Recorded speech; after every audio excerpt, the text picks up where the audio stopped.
Viewers आप एक नाम है स्वेद साजिद के साथ।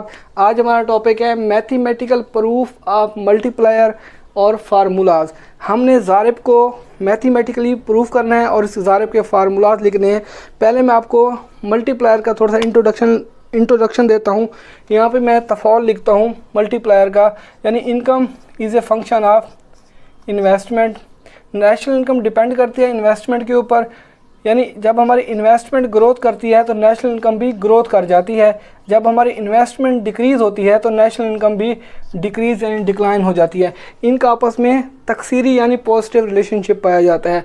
लेकिन अब सवाल ये पैदा होता है कि सरमायाकारी के तब्दील होने से असर ज़ारिब के तहत कौमी आमदनी में कितनी गुना तब्दीली वाक़या होती है। अब मैं यहाँ पर ज़ारिब का फार्मूला लिखता हूँ।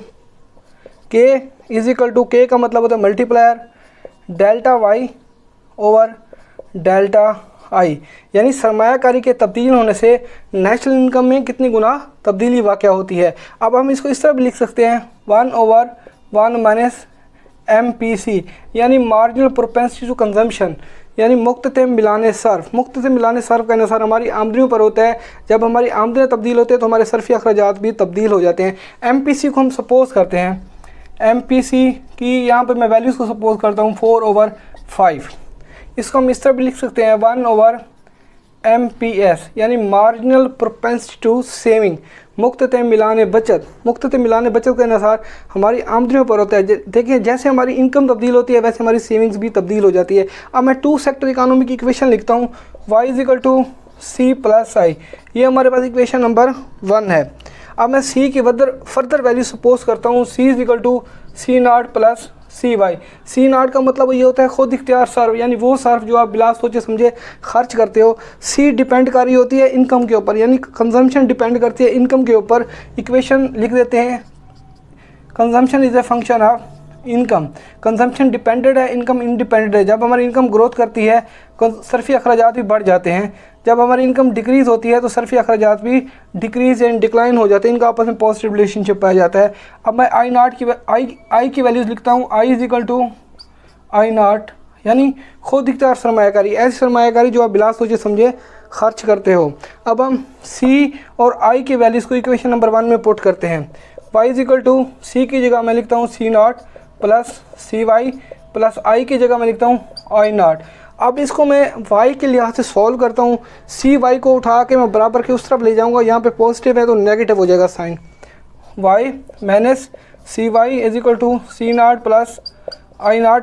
y यहाँ पे मैं कॉमन लेता हूँ y, तो 1 - C आ जाएगा = C0 + I0। y = C0 + I0, 1 - C। इसको हम इस तरह भी लिख सकते हैं, इसको हम इस तरह भी लिख सकते हैं, y = C0 1 - C + I0 over 1 - C। अब हम सपोज़ करते हैं, ये हमारे पास इक्वेशन नंबर क्या है 2 1 सपोज़ कर लेते हैं सॉल्व करने के लिए। अब हम यहाँ पे ज़ारिब की बात करते हैं। ज़ारिब में क्या होता है, यहाँ जहाँ पे मैंने पहले मैं बता चुका हूँ कि सरमायाकारी के तब्दील होने से कौमी आमदनी में कितनी गुना तब्दीली वाक़या होती है। अब हम I0 में डेल्टा I0 को और y में डेल्टा y को क्या करते हैं, जमा करते हैं। ये मैंने लिखा नहीं है, जस्ट बता दिया है। अब delta y + y = C0 1 - C + I0 over 1 - C + delta I0। अब इसको मज़ीद सिंप्लीफाई करते हैं, delta I0 + y = C0 1 - C + I0 over 1 - C plus ये डेल्टा I0 के नीचे 1/C है, डेल्टा I0 ओवर 1 - C। ये हमारे पास हम सपोज करते हैं इक्वेशन नंबर क्या है 3 है। अब इक्वेशन नंबर 3 को इक्वेशन नंबर 1 में से सब्सट्रैक्ट करते हैं। सब्सट्रैक्ट का मतलब ये होता है नफ़ी करना। जब हम नफ़ी करेंगे जो नीचे वाली वैल्यूज़ होंगी उनके साइन तब्दील हो जाएंगे। जो वैल्यूज़ पॉजिटिव होगी नेगेटिव हो जाएगी, जो वैल्यू नेगेटिव होगी वो पॉजिटिव हो जाएगी। अब मैं क्या करता हूँ, इक्वेशन नंबर 1 को इक्वेशन नंबर 3 के नीचे ले आता हूँ। y = C0 over 1 - C + I nought over 1 minus C. अब साइन के तब्दील करते हैं, ये y पॉजिटिव है तो minus C not over 1 minus C positive है तो नेगेटिव, ये वाली वैल्यूज़ पॉजिटिव है तो नेगेटिव। y हमारा पॉजिटिव है और नीचे y नेगेटिव है, ये कट जाएगा। ऊपर वाली वैल्यूज़ पॉजिटिव है, नीचे वाली नेगेटिव है, ये कट जाएगी। ऊपर वाली वैल्यूज़ यानी I nought over 1 minus C positive है, नीचे I nought over 1 minus C हमारे पास क्या है, नेगेटिव है, तो ये वैल्यूज़ कट जाएगी।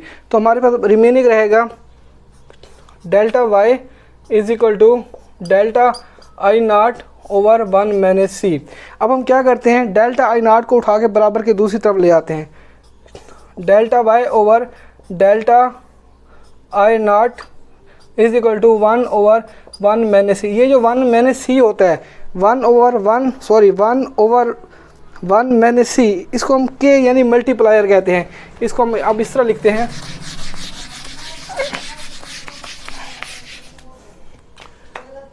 k is equal to 1 over 1 minus C, इसको हम k कहते हैं, delta y over delta I nought. अब हम इसको जो हमने फार्मूला लिखा था शुरू में उसके ज़रिए इसको प्रूफ करते हैं। k is equal to 1 over 1 minus M P C. हमने सपोज किया था एम पी सी की वैल्यू हमारे पास क्या है, 4 है, 5 है।